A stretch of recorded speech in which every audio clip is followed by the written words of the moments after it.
Sub division cricket tournament 2K6-এর 10ই জানুয়ারি Bardhaman town স্কুলে যেটা অনুষ্ঠিত হবে রিক্রিয়েশন ক্লাবের উদ্যোগে, সেই আমরা প্লেয়ারদের সাক্ষাৎকার নিতে নিতে পেয়ে গেছি আমরা এই মুহূর্তে এবছরের সবথেকে দামি প্লেয়ার কিংসের বিশ্বজিৎ মুর্মু এবং টাইটনের অত্যন্ত গুরুত্বপূর্ণ প্লেয়ার প্রতিভাময় ঘোষ। দুজনকে আমাদের আদালতপন থেকে নমস্কার। নমস্কার। নমস্কার। আচ্ছা, বিশ্বজিৎ মুর্মুকে দিয়ে আমি শুরু করি। বিশ্বজিৎ মুর্মু, আপনি বলুন এবছরে যে টিমগুলো হয়েছে সেই 8টা টিমের মধ্যে এই 8টা টিমের ভবিষ্যৎ এবং সেক্ষেত্রে আপনার টিমের কতটা সাফল্য আপনি প্রত্যাশা করছেন? দেখুন, প্রথমে আমি বলি inter sub division cricket tournament এটা নিয়ে বিশেষ কিছু বলার নেই। এটা হচ্ছে আমাদের কর্মচারীদের ক্ষেত্রে, মানে কোর্ট কর্মচারী যারা রয়েছেন প্রত্যেকের ক্ষেত্রে একটা আবেগ। তো আবেগকে ফিল করতে হয়, একে আমি এক্সপ্লেন করতে পারবো না। আর টিমের কথা যেটা বলছেন, 8টা টিম, অবশ্যই প্রত্যেকটা টিমই খুব ভালো হয়েছে এবং যেহেতু অপশন বেসড খেলা, প্রত্যেকেই নিজস্ব স্ট্র্যাটেজি নিয়ে মাঠে নামেন, কিন্তু সবাই হয়তো সেই অনুযায়ী প্লেয়ার তুলতে পারেন না।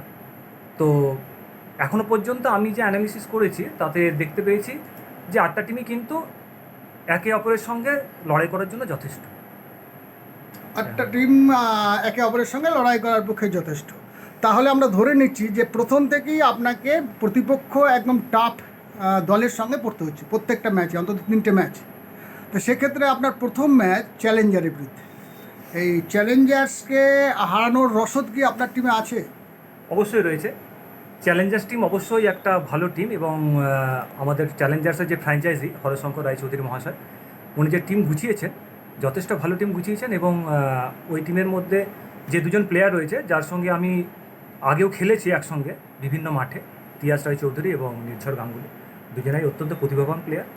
তো আমাদের টিমেও কিন্তু সেই রসদ রয়েছে তাদেরকে হারানোর জন্য এবং আমরা প্রস্তুত মাঠে নামার জন্য। আপনি যাদের প্রতিভাবান প্লেয়ার বললেন, আপনি সহমর্মিতা বলুন, সহ খেলোয়াড়দের প্রতি একটা সমবেদনা বা তাদের উৎসাহ দিলেন, কিন্তু আমরা অন ক্যামেরা দেখেছি তিয়াস রায়চৌধুরী তার সাক্ষাৎকারে বলছে যে চ্যালেঞ্জার্সের বিশ্বজিৎ মুর্মুকে আউট করে দিলেই গল্প শেষ। না, দেখুন, এইটা ওনাদের মনে হতেই পারে, কিন্তু উনি হয়তো সেইভাবে বাকি প্লেয়ারগুলোকে চেনেন না বা জানেন না, সেই কারণেই ওনা হয়তো এই কথাটা বলে ফেলেছেন। তো ওনার ধারণা সম্পূর্ণ ভুল। আমাদের টিমে প্রত্যেকটি 11টি প্লেয়ারই যথেষ্ট প্রতিভাবান এবং মাঠে কিন্তু লড়াই দেওয়ার জন্য প্রস্তুত। গত বছর পর্যন্ত আমরা দেখলাম যে আপনি একলব্যের ছিলেন এবং ক্রিকেট মহলে পরিচিত আছে, আপনাকে একলব্যের ভূমিপুত্র বলা হতো এবং এমনও বলা হতো যে একলব্য বিশ্বজিৎ মুর্মু ছাড়া অচল, বিশ্বজিৎ মুর্মু একলব্য ছাড়া অচল। তা এবছরে বিডিংয়ে কোনো কারণে একলব্য আপনাকে নিতে পারেননি, অথচ আমাদের যে ফিক্সচার সেই ফিক্সচার বলছে দ্বিতীয় খেলা আপনার খেলতে হবে, যদি একলব্য জেতে আপনি যেতেন আপনার সঙ্গে একলব্যের। সেক্ষেত্রে সামনে ফ্র্যাঞ্চাইজিকে একলব্যের দেখে আপনার কি কোথাও খেলার মাঠে মানসিকতা কিছু পরিবর্তন হতে পারে? না, দেখুন, আমি প্রথমেই জানিয়ে রাখি যে আমার প্রথম খেলা কিন্তু চ্যালেঞ্জার্সের সঙ্গে। তো আমরা যদি একটু বিগত বছরগুলোর দিকে তাকাই তাহলে দেখা যাবে যে আমি কিন্তু দ্বিতীয় বছরে যখন আমরা টাউন স্কুল মাঠে আমরা প্রথম টুর্নামেন্টটি করলাম, সেই বছর কিন্তু আমি চ্যালেঞ্জার্সের হয়ে প্রতিনিধিত্ব করেছিলাম এবং ফাইনালিস্ট হয়েছিলাম। তো আপনার প্রশ্নের মর্মে যদি আমি পরিপ্রেক্ষিতে আমি যদি উত্তর দিই, তাহলে কিন্তু চ্যালেঞ্জার্স আমার পুরনো টিম এবং একলব্য অবশ্যই আমি গত 2 বছর একলব্যের হয়ে খেলেছি এবং অবশ্যই একলব্যের সঙ্গে একটা আবেগ জড়িয়ে রয়েছে, কিন্তু আমি কিন্তু পুরোপুরি প্রফেশনাল। কাজে কিংস যখন আমাকে সেই সম্মানটা দেখিয়েছে, একটা হাইয়েস্ট বিডিং প্লেয়ার হিসেবে আমাকে বানিয়েছে এবং তারা আমাকে যথার্থ সম্মানও দিচ্ছে এখনও পর্যন্ত, যে কনভারসেশন আমাদের মধ্যে হয়। তো সেদিক দিয়ে আমি কিন্তু সেই প্রফেশনালিজম মানে মাঠে আমি দেখাবো। তাহলে আমরা প্রত্যাশা করতে পারি দ্বিতীয় ম্যাচে একলব্যের ফ্র্যাঞ্চাইজি বল করছে আর আপনি আপনার স্বাভাবিক ভঙ্গিমায় বল মাঠের বাইরে পাঠিয়ে দিচ্ছেন?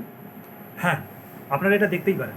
যদি আমরা প্রথম ম্যাচে চ্যালেঞ্জার্সকে হারিয়ে দিই এবং একলব্যের ফ্র্যাঞ্চাইজি যদি আমাকে নেক্সট ম্যাচে অর্থাৎ সেমিফাইনালে বল করেন, আমি কিন্তু অবলীলায় সেই বল মাঠের বাইরে পাঠাবার চেষ্টা করব।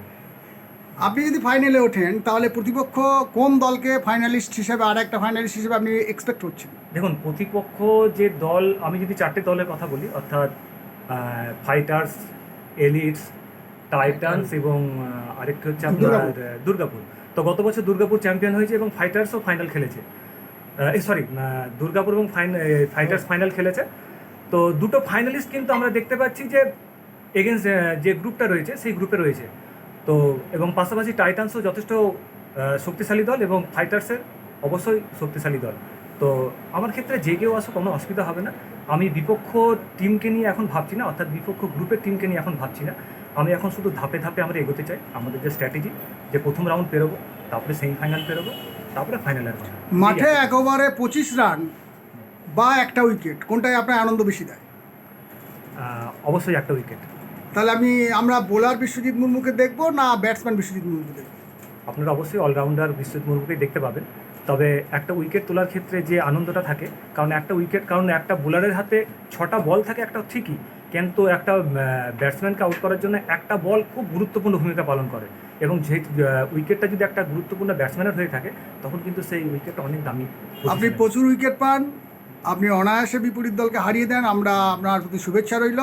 আমরা পরে আসছি। এখন আমাদের সামনে রয়েছে প্রতিভাময় ঘোষ, টাইটানের একজন বিখ্যাত খ্যাতনামা প্লেয়ারই বলবো, কারণ প্রথমবার যখন টাইটান ফাইনালে উঠেছিল প্রতিভাময়ের অবদান অনস্বীকার্য। প্রতিভাময়, তোমার টিম সম্বন্ধে তুমি কি প্রত্যাশা করছো? পুরোপুরি প্রত্যাশী, আমার টিম আশা করি ভালো রেজাল্টই করবে। তোমার টিমে এক ঝাঁক বোলার রয়েছে, ফ্র্যাঞ্চাইজির সঙ্গে আলোচনা করে বা না করে নিশ্চয়ই আলোচনা করেছো, তা তোমরা কি ওই বোলারদের ঠিক ঠিক কাজে লাগাতে পারবে? অবশ্যই। আপনার প্রথম ম্যাচটা টাফ ম্যাচ, যেখানে রয়েছে এলিট, এবং এলিটের ভরত রাউতের কৃতিত্ব অস্বীকার করা যায় না। তা ভরত রাউতের বিরুদ্ধে আপনাদের স্ট্র্যাটেজি কী? স্ট্র্যাটেজি রেডি আছে, এখন ক্রিকেটটা হচ্ছে এক বলের খেলা, দেখাই যাক কি হয়। কোথাও কি মনে হচ্ছে আপনি প্রথম ম্যাচটায় একটা শক্ত প্রতিপক্ষের মুখে পড়ে গেলেন? সেটা তো অবশ্যই, প্রতিপক্ষ শক্ত, ওই টিমে অনেক ভালো প্লেয়ার আছে ভরত রাউত ছাড়াও। তো দেখাই যাক কি হয়। আমরা কি বোলার প্রতিভাময় ঘোষকে এবার দেখতে পাবো? দুটোই দেখতে পাবেন, বোলার এবং ব্যাটসম্যান। মানে এত বোলার থাকতেও ফ্র্যাঞ্চাইজি আপনার উপর বোলিংয়ে ভরসা রাখবে বলে আপনার মনে হচ্ছে? সেটা আমার মনে হচ্ছে, এখন দেখাই যাক। আপনি প্রতিপক্ষের মানে বিপরীত গ্রুপের যে 4টে দল, ওই 4টে দলের মধ্যে কাকে ফাইনালে এক্সপেক্ট করছেন? চ্যালেঞ্জার্স না হলেই ভালো হয়, কারণ আমার মধ্যে চ্যালেঞ্জার্স অনেক শক্ত টিম এবছর। তো আমি চাইছি একলব্য ফাইনালে উঠুক।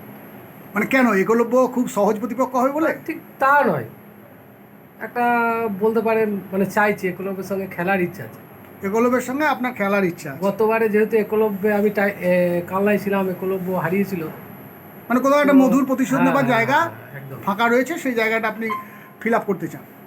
তা এবছরে কি মনে হচ্ছে আপনার টিমে যা দলে যা লিস্ট রয়েছে, সেই লিস্টের বাইরে কোনো একটা বিশেষ প্লেয়ার থাকলে কি আপনার সুবিধা হতো? না না, দরকার নেই, যা আছে বেস্ট আছে।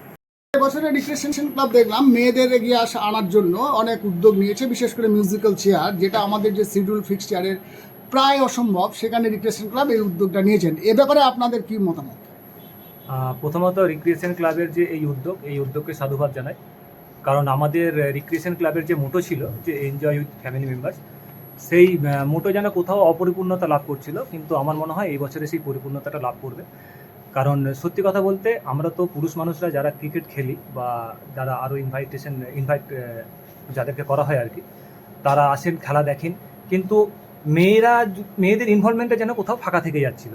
তো এই মিউজিক্যাল চেয়ারের মাধ্যমে মনে হয় সেটা পরিপূর্ণতা লাভ করবে। তো অবশ্যই এই উদ্যোগকে আমরা সাধুবাদ জানাচ্ছি। আচ্ছা, এই মুহূর্তে আমি কিছু অন্য প্রশ্ন করছি, আমি দুজনকেই প্রশ্ন করব। আপনি বলুন বিশ্বজিৎ মুর্মু, আপনি প্রতিপক্ষ সামনে ভরত রাউতকে চাইছেন না অসীমদের দলে ওই কৌশিক ভট্টাচার্যকে চাইছেন? আমি অবশ্যই ভরত রাউতকে চাইব। ভরত রাউতকে চাইবেন। এর মধ্যে আপনার সামনে ফাইনালে কোন ফ্র্যাঞ্চাইজি এলে আপনার মনে হবে একটু কোথাও মাথা ব্যথার কারণ হয়ে দাঁড়িয়েছে? না, মাথা ব্যথার সেরকম কোনো কারণ নেই। আমি আগেও বলে রেখেছি যে 8টি দল পার্টিসিপেট করছে, 8টি দলই যথেষ্ট শক্তিশালী দল, কাজেই যেই আসুক না কেন আমরা সেই অনুযায়ী স্ট্র্যাটেজি সেই মোতাবেক তৈরি করব। ফ্র্যাঞ্চাইজিদের 2 ওভার বল, এটা আপনি কোন চোখে দেখছেন 6 ওভার খেলার মধ্যে? অবশ্যই ফ্র্যাঞ্চাইজিরা ইনভলভমেন্টটা একটু বেশি বাড়ছে। সেক্ষেত্রে আমার মনে হয় যে ফ্র্যাঞ্চাইজিরা প্রথমে ভাবছিল যে 1 ওভার বল করব, কোনো রকমে হয়ে গেল, কিন্তু এই 2 ওভার বল করার জন্য এই মুহূর্তে আমি বর্ধমানের ফ্র্যাঞ্চাইজিদের মধ্যে দেখতে পাচ্ছি যে তারা কিন্তু নিজেদেরকে ফিট রাখার জন্য জানপন্নায় চেষ্টা করে চলেছেন। তো আমার মনে হয় এই 2 ওভার বল করাটা কিন্তু একটা বাড়তি অক্সিজেন দেবে টিমের পক্ষে, কারণ ফ্র্যাঞ্চাইজিদের ওভার যেহেতু গুরুত্বপূর্ণ ওভার হতে চলেছে 2 ওভার। ভরত রাউত এবং কৌশিক ভট্টাচার্য, কে আপনার মাথা ব্যথার কারণ? দুজনের মধ্যে যদি বলেন তাহলে ভরত রাউত। সেই ভরত রাউতের বিরুদ্ধেই আপনার প্রথম খেলা, তাহলে কোথাও কি আপনি ভরত রাউতের কাছে হার স্বীকার করে নিচ্ছেন? হার স্বীকার তো করছি না, ক্রিকেট তো একটা বলের খেলা। আউটও হয়ে যেতে পারে, দেখা যাবে। এবারে ট্রফি টাইটান না পেলে আর কে পেতে পারে? একলব্য। ঠিক আছে, আপনাদেরকে অসংখ্য ধন্যবাদ। আমাদের রিক্রিয়েশন ক্লাবের তরফ থেকে আপনাদের অসংখ্য ধন্যবাদ। আপনারা দুজনাই সফল হন, ট্রফি যে পায় পাক, মানুষের হৃদয় জয় করার জন্য আপনারা ভালো করে খেলুন। আমি অলরাউন্ডার বিশ্বজিৎ মুর্মু আগেরবারে যেমন দেখেছি এবং প্রতিভাময় ঘোষ অলরাউন্ডার, দুজনকেই সময়ময় দেখতে চাই। আমাদের তরফ থেকে শুভেচ্ছা জানিয়ে এইখানে শেষ করলাম। সঙ্গে শিবু।